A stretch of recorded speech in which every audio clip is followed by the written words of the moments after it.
Well, hi YouTubers, hi, I'm back with the 6 months 60 books. I'm going to keep calling it that even though now I know I've gone over the 6 months. I've got a stack of books to review. It's just finding the right time, getting the moment to sit down. The weather's been really, really bad. It's bad for me because I'm a heat sensitive. And to be honest, when I get from work and it's so hot, I don't want to come home and actually do a review because it's just too hot to even function. So I'm behind, so basically just been trying to do 60 books. Okay, so I'm gonna keep calling it the 6 months 60 books because why not? But still, now also if you notice behind me, the calendars, all my female calendars still say June, even though it's now the 28th of July. Reason behind that is I went away the first week of July. I just forgot to change them, and I just kept forgetting to change them, and so I'm just gonna change them to August, which is 3 days after today's the 28th. So let me now talk about the book I'm going to review. Okay, and here we go. Summer Under the Stars by Catherine Ferguson. Can the great outdoors mend a broken heart? Okay. Would this be the relaxing getaway Daisy was hoping for, or is this summer destined to end in disaster? Daisy had a tough year. After losing her mother and struggling with her job she hates, she really needs a break. So when her boyfriend suggests a summer getaway, Daisy jumps at the chance, organising a romantic trip to her friend Clemmie's new glamping site. What better to what better to help her heal than long walks in the fresh air and sipping prosecco under the stars? But Daisy didn't realise Toby hates all things outdoorsy. He's more bothered about working on the Wi-Fi than walking in the wilderness. When Toby isn't there for Daisy when she needs him most, she starts to question whether he is really the one, especially with writer Jake distracting her from across the lake. Okay, so publisher by Avon Books. Also has HarperCollins Publishers. Book came out this year. Will be spoiling it because I can.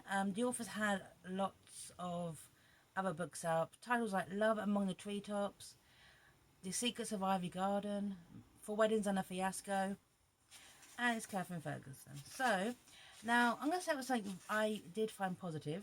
Okay, this bit here. This is when Daisy is trying to book tickets to see play with her mother. Here we go. If I tell this nice woman the truth, her face will fall in shock, and I don't want to make her feel uncomfortable. Yes, 2 seats on the 31st would be perfect. Lovely, let me just organise that for you. I nod, blinking furiously as the tears threaten to spill over. I can't bring myself to tell her that actually only 1 seat is required, because my lovely mum died 11 days ago. I can hardly say these words to myself, never mind a stranger. It won't sink in that she's gone. I keep thinking that it's all been a bad dream and that any moment the phone will ring and it'll be her, wanting to know if I prefer chicken or beef for that big Sunday lunch she's always making for us or laughing about some TV show she's been watching. Now, I love the opening to that. I understand that. I understand grief quite well.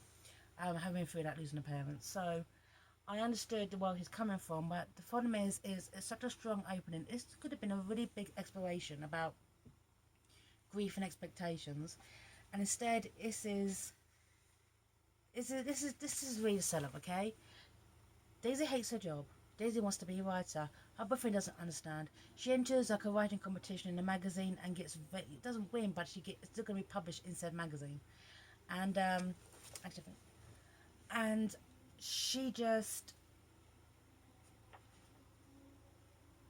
isn't. She thinks her life's fine, and it's obviously clearly not. And this bit here, okay.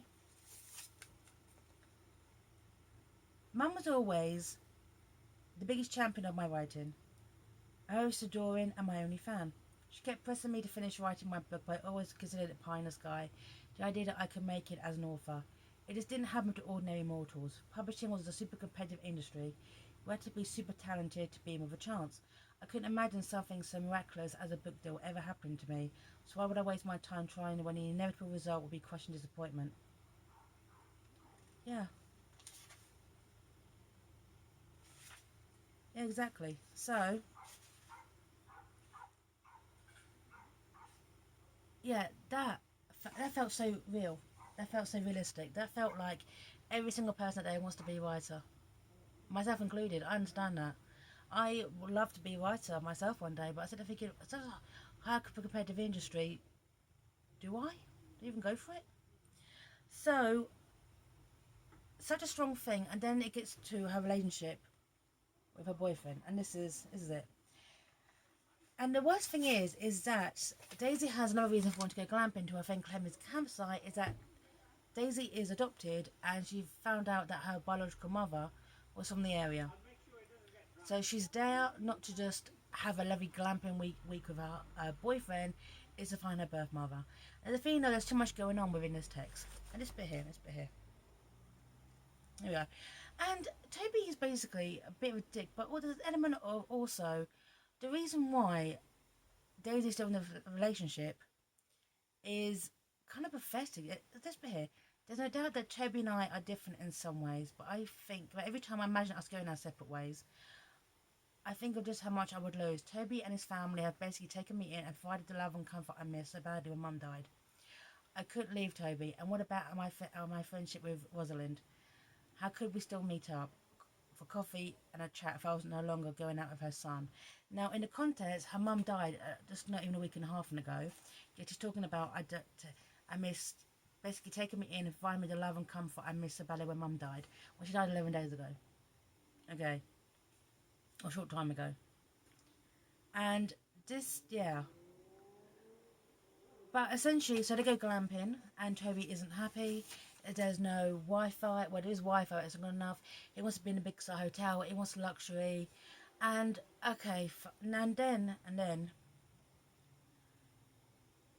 See, that's the problem. It's realistic bit is dripping in between absolute stupidity.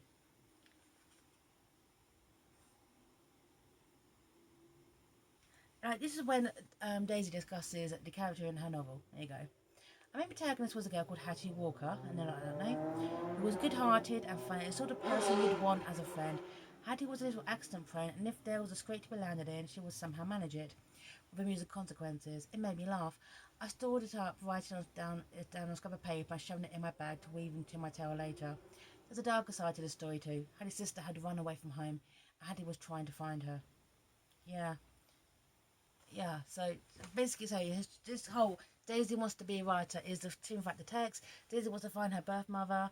Daisy, on some subconscious level, must know her boyfriend's an idiot. And one thing I did not like about Jake, okay, Toby, is Toby is a dick, okay? He is a bit of a narcissist. He thinks it's all about him. He, he wants glamour and he wants a luxury and he wants 5-star service, okay? Well, she's glamping. I mean, and also it's kind of insulting as well because she knows her boyfriend doesn't like the great outdoors. They've been together for a couple of years, yet she wants a glamping holiday. And yet he obviously doesn't like it, and not even going to pretend to like it. But then, of course, okay, because he's so obnoxious, and he's got to be that little bit more obnoxious, he then cheats on her. Of course, he has to cheat on her. Of course, because that kind of frees Daisy up to be with Jake. Jake, the mysterious writer living across the lake. Jake across the lake, yeah. And it just felt so contrived. That's part of this book. Good moments that if they'd been developed a little bit more, okay, would have been an absolutely cracking story. But it's just too contrived. So she loses her mother. Knows she's adopted. Finds this little note, okay. They're going with her boyfriend. Her boyfriend cheats on her. So she automatically gets with Jake, who's also a very, very popular author. Okay, become more popular. He writes like crime fiction. Oh, okay. And then she finds her birth mother. Okay, she then finds her birth mother. And then, this is it. This is when I almost threw the book down, and this is only about 260 pages. I think this is a good place to tell you that I really liked your book, Daisy. Jake said to Daisy. You did? My heart seemed to expand with happiness. He nods and gives me that smile that always puts my knees in grave danger of buckling. I loved it. She showed it to my agent, and she thinks you have a unique voice and that you've written a really heartwarming and compelling book. She wants to sign you up, Daisy, help you to get a publisher for it. I can hardly believe what I'm hearing. Hold on, your agent likes my book, and she wants to help me find a publisher. Am I dreaming here? Now, that I think is pure bollocks, okay? And that's just too contrived. I mean, we're supposed to see Daisy as this big kind of empowered character in a way, okay? She breaks up, well, that's the thing. In the author's head, Daisy is an empowered character because when other Jake cheats on her with a girl called Daphne, so Toby cheats on her with a girl called Daphne, she has this big speech, okay, and then storms off and then goes to Jake and then hooks up with him, okay, fine. But in her head, Daisy is an empowered character when she's absolutely not, okay? She pretty much jumps, okay, from bed from one guy to her ex-boyfriend as soon as possible into Jake, Okay, now she goes away to work on herself, fine, but then the contrived kind of, oh Daisy, I will be your knight in shining armor, I will be your prince, my agent, okay, liked your book, so he's gonna basically sign you on and help you get published. If this book had ended with Daisy finishing her book and then go send it off to agents trying to get represented, I would give it way more than what I'm giving now. But that ending is, here's your reward, this is your reward, Daisy. This is your reward for being with Toby. This is your reward for everything. I mean, the whole kind of, oh, and she finds her birth mother too. Yeah, this book is just pathetic. It could have been so good, and it's pathetic. And I just find every single character in it acts like an immature brat. Okay, Toby whinges, okay, about he's not happy because he's glamping. Daisy whinges, okay, because well, she's unhappy about Toby, and she's kind of bogged down within herself. And even though she's meant to be grieving about her mother, her grief is not really kind of depicted brilliantly from where it first started. There's just too much going on. These characters are grown-ass adults who act like children. Daisy, I like the fact that she wasn't in her 20s. Normally, these books are characters in their 20s. Daisy's in her early 30s. I'm in my late 30s. I like that, okay? But I just don't like this stupidity of this glamping area and this famous author, and there's always going to represent you, and oh yeah, Hannah Beth was found. It's kind of pathetic. Anyway, sorry I spoiled it, but hey, you know, actually, I'm not sorry I spoiled it. Anyway, Summer Under the Stars by Catherine Ferguson. Can a great outdoors mend a broken heart? Oh well, apparently so. And make all your dreams come true. I'm signing off this. This is my 60 books, sorta. And bye now.